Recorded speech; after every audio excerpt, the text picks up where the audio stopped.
Hello traders, welcome back to my channel. तो आज हम बात करेंगे क्रिप्टो करेंसी यानी कि डिजिटल करेंसी का सेकंड पार्ट। आज हम यहाँ जानने की कोशिश करेंगे कि क्रिप्टो करेंसी आगे जाके हमारा फ़ायदेमंद हो सकता है या नुकसान। इसके रिगार्डिंग हम थोड़ा सा जानने की कोशिश करेंगे। तो इससे पहले आए हम जानते हैं कि मनी एवोल्यूशन को हमें समझना होगा। आप सब जानते हैं आज से हज़ारों साल पहले कि कमोडिटी मनी होता था। ठीक है, कमोडिटी मनी यानी कि अगर मुझे गेहूं की ज़रूरत है तो मैं बाज़ार में जाके तो मैं गेहूं लेके आऊँगा, लेकिन उनके बदले मेरे पास भी कोई ना कोई एक कमोडिटी होना चाहिए। मान लेते हैं मेरे पास एप्पल है, मुझे गेहूं की ज़रूरत है, तो मैं जो गेहूं वाला के सामने जाके मैं उनको मेरा एप्पल से मैं उनका गेहूं एक्सचेंज कर देता था। ठीक है, इस तरह से चलता था। फिर उसके बाद क्या हुआ है, उसमें भी एक प्रॉब्लम आने शुरू हो गए थे। अगर मान लो मैं जिससे गेहूँ लेने जा रहा हूँ उनको एप्पल की ज़रूरत नहीं है, तो मुझे एक्सचेंज करने में बहुत तकलीफ़ होता था। तो इसीलिए एक बीच में एक सोल्यूशन निकल के लाया, वो है कॉइन, मेटालिक, जिसको बोलते हैं मेटालिक मनी। कॉइन लाना शुरू कर दिया। फॉर एन एग्जांपल, सिल्वर है, गोल्ड है, एल्यूमिनियम है। तो इस तरह से कॉइन आविष्कार किया था उस टाइम। फिर उसके बाद फिर आया आपका नोट, जो नोट छापना शुरू कर दिया, पेपर मनी जिसको कहते हैं। पेपर मनी जब से आया, नोट प्रिंट करना शुरू किया। फिर उसके बाद आया है आपका बैंकिंग सिस्टम। जो बैंकिंग सिस्टम में आप सब जानते हैं अभी भी है, पेपर मनी भी है, कॉइन भी है, बैंकिंग सिस्टम भी है हमारे पास। और इससे भी और, क्योंकि सबसे अभी लास्ट कॉन्सेप्ट जो लाया है वो है क्रिप्टो करेंसी, यानी कि जिसे हम कहते हैं डिजिटल करेंसी। तो डिजिटल करेंसी का फ़ायदा यही है कि इसमें कोई मिडलमैन नहीं होता है, बहुत ही रिस्क रिड्यूस किया गया है और फ़ी हर चीज़ पे इसको रिड्यूस किया गया है। ठीक है, और जैसे मैंने पिछले वाले वीडियो में कहा था कि ये जो क्रिप्टो करेंसी है ये ब्लॉकचेन टेक्नोलॉजी के अंदर काम करते हैं, और ब्लॉकचेन टेक्नोलॉजी बहुत ट्रांसपेरेंसी है। तो मुझे अगर किसी को पैसा भेजना है, मुझे किसी थर्ड पार्टी की ज़रूरत नहीं है। से आप सरकार को ले लीजिए, अगर सेंट्रल से स्टेट में फ़ंड भेजना है, इसमें कोई थर्ड पार्टी की ज़रूरत नहीं होगा। डायरेक्ट सीधा सीधा वो लोग एक ट्रांसपेरेंसी मेंटेन कर सकते हैं। ऐसे बहुत कंट्रीज है जो क्रिप्टो करेंसीज को एक्सेप्टेड किया है एज ए लीगल।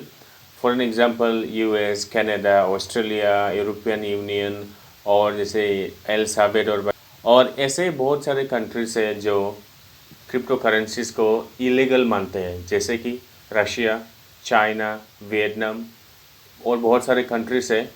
और बाकी रही इंडिया का स्टैंड क्या है। इंडिया ना इसको इलीगल मानते हैं ना लीगल मानते हैं। इसमें कोई आरबीआई का या कोई गवर्नमेंट एजेंसी का कोई टेंडर नहीं है, कोई रूल्स एंड रेगुलेशन नहीं है। तो आइए हम अभी एडवांटेज एंड डिसएडवांटेज के बारे में बात करेंगे।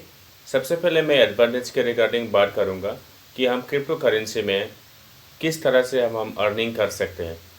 आप लॉन्ग टर्म इन्वेस्टमेंट करके या शॉर्ट टर्म आप ट्रेडिंग करके आप कमा सकते हो, प्लस आप माइनिंग करके भी आप पैसिव इनकम आप जनरेट कर सकते हो। तो जिन जिन को पता नहीं कि माइनिंग क्या होता है, मैं इनको बताना चाहूँगा। किसी बैंक का कोई भी ट्रांजैक्शन कंप्लीट करने के लिए एक सर्वर की रिक्वायरमेंट होता है। In the same way crypto currency में किसी एक ट्रांजैक्शन, कोई भी बाय सेल कर रहा है, कोई मनी विड्रॉ कर रहा है, कोई डिपॉजिट कर रहा है, इन सब ट्रांजैक्शन को कंप्लीट करने के लिए एक माइनर की रिक्वायरमेंट होता है। इनके बदले जो माइनिंग करता है उनको एक रिवॉर्ड मिलता है, वो क्रिप्टो करेंसी। तो यहाँ पे आप देखिए ये सेटअप है, ठीक है, और बहुत सारे बड़े बड़े कंपनी से बड़े बड़े प्लान लगा हुआ है। आप चाहे तो आप आपके घर पे भी आप लगा सकते हो एक छोटा सा सेटअप। इससे आपका एक पैसिव रेवेन्यू जनरेट होगा, पैसिव इनकम आपका जनरेट होगा।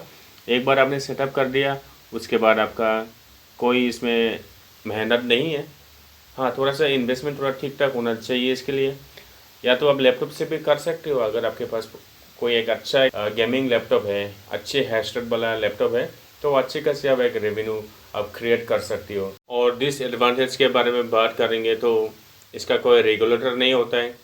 फॉर एन एग्जांपल, हमारी स्टॉक मार्केट में अगर कोई भी आपको दिक्कत आ जाता है, आपकी इन्वेस्टमेंट में कोई घपला होता है, स्कैम होता है आपके साथ, तो आप डायरेक्ट सेबी को अप्रोच कर सकते हो।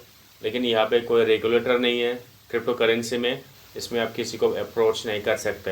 हो सकता है बाद में लागू हो जाए, लेकिन फ़िलहाल कोई नहीं है।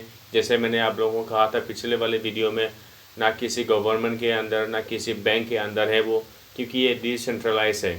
इसमें बहुत ही ज़्यादा पंप एंड डम्प होता है, यानी कि जो आसमान में बैठा कॉइन है वो ज़मीन छू जाता है।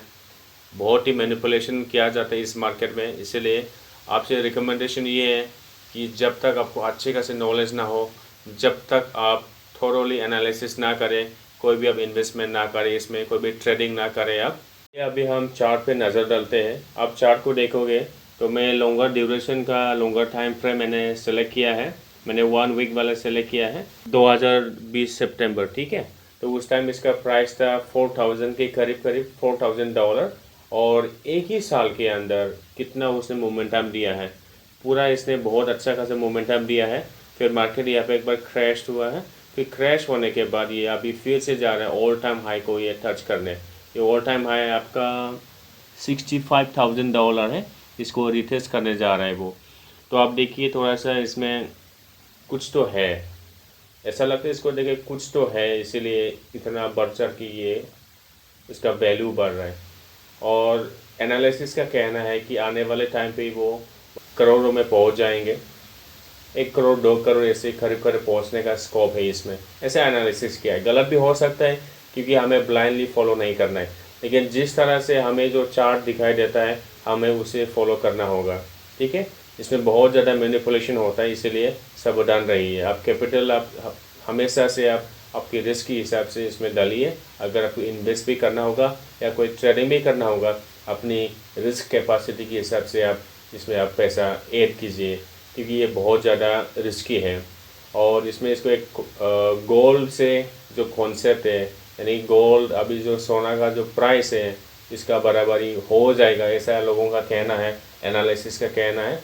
बट डोंट फॉलो ब्लाइंडली, आप अपना एनालिसिस लगाओ, क्योंकि आप ट्रेडर हो, आप जानते हो। कोई भी ब्लाइंडली किसी फेक न्यूज़ को फॉलो मत करो। कोई भी न्यूज़ आ जाए, इसमें भी ऐसा नहीं कि न्यूज़ में दम नहीं है, लेकिन कोई भी न्यूज़ आ जाए उसमें दम होना ज़रूरी है। कोई भी फेक न्यूज़ को आप ब्लाइंडली फॉलो मत करो, किसी के कहने पर ब्लाइंडली आप इन्वेस्ट मत करो। आपका पैसा है, आप जाने, इससे बढ़कर कोई नहीं जाने। तो ट्रेडर्स आज के लिए उतना ही है, और मैं आने वाले टाइम पे नेक्स्ट वीडियो एनालिसिस करके मैं दूंगा ट्रेडिंग के लिए। Just like Nifty bank Nifty में से मैं एनालिसिस करता था, इस तरह मैं एनालिसिस करके दूंगा। तब तक के लिए thank you so much for watching my video, and please like and subscribe my channel.